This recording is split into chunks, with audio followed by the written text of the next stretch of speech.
it was one of our best practices since Wyoming week. I thought there was yesterday a little bit of a dull, but we hadn't practiced in 4 days. Wanted to get bodies back.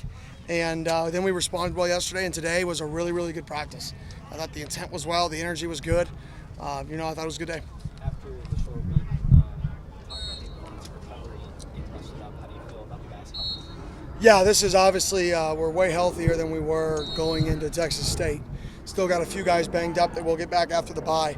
But going into this week, we have more guys available this week than we have had all season, which is a positive. You mentioned that you're responding to adversity, and the way the team is done, obviously going back against Texas State, but each week it just seems like there's been something. How do you feel the team overall has grown in that aspect? It's good. I mean, we talked all camp about there's two types of adversity. All spring ball, there's response to success and response to failure. And, last year our adversity was always responding to failure, responding to failure, responding to failure. How do you get back up out of bed every single day and put in the work? And I said, eventually in this program, we're going to have to learn how to respond to some success. I said, we're not there yet, but eventually we're going to see it. And we're starting to see that. And, you can feel the days where people are feeling themselves, and you can tell they've been on Twitter reading all the random people saying good things and all that stuff. But the key is none of that stuff matters. And we got to keep the main thing, and that's the work. And there's no shortcut around the work.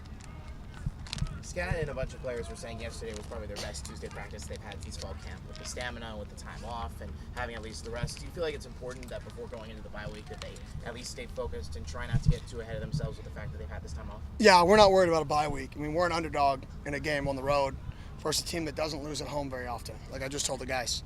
Right? That's why we're an underdog. We're an underdog because they're at a really, really high win percentage at home under this regime, and we got to go in there and win a football game that people don't expect us to win.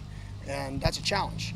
And we better have that challenge. We better respect that challenge. And we better put in the work. And I think today, I think they rose up and they kind of accepted the challenge, because I told them yesterday is the most important game, like everybody says, is this week. But it's only the most important game because if you take care of business, then the next game is equally more important.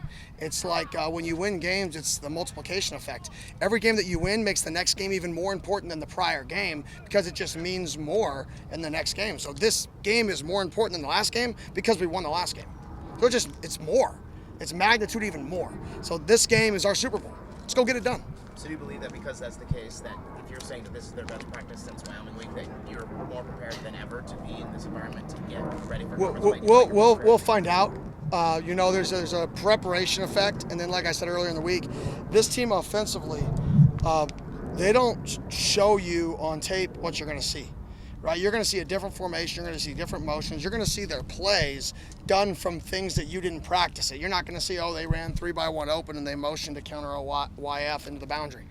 You're not going to be able to, you practice it, but you're not going to see that. You just know they're going to run counter YF.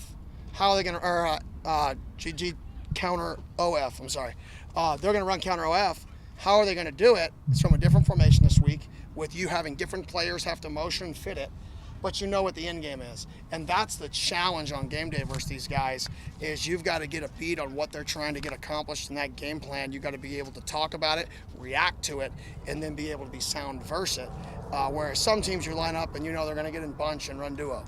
All right, let's be ready for it. They're going to do it better than they think we can defend it. This team's not that much. They're going to be very formationally driven. Your secondary played like every snap for starters last game, just the backup for sure. But how are they kind of ready to pull up against this type of Yeah, and I think that's a great question. I think that's the complementary football we're playing. I think we're one of the best teams, I think top 10 in the country, maybe top 5, I don't know, in time of possession. So I think when you're running the ball, you have a control passing game and you dominate time of possession, it limits the amount of snaps the defense gets, which then gets your guys fresher when they're on the field, which is a huge advantage in my opinion. So, in the back end, I didn't mention Cole Martin, but Cole Martin's going to be out for the year.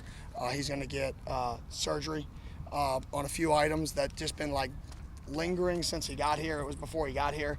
He's tried to push through it. He's a really, really tough kid. And it's just come to a point where we're like, we got to get him. We got to get him right. And we made that decision. Cole and his family and us all made that decision. So what does that do with nickel? Yeah, McDonald's going to be the backup nickel. You feel confident in him. I mean, that's a guy. He reminds me of Keith Abney from last year. Super smart, super savvy, just where he's supposed to be. He picked the ball off yesterday. Last week he had a pick in 7-on-7. He's just a guy who's around the ball a lot. You know, he got his feet wet last week on one play, ran him in there, and you know it was good for him. So I think he's a guy who's only going to get better and better. Awesome. Thanks, Coach. Thank you. Appreciate it.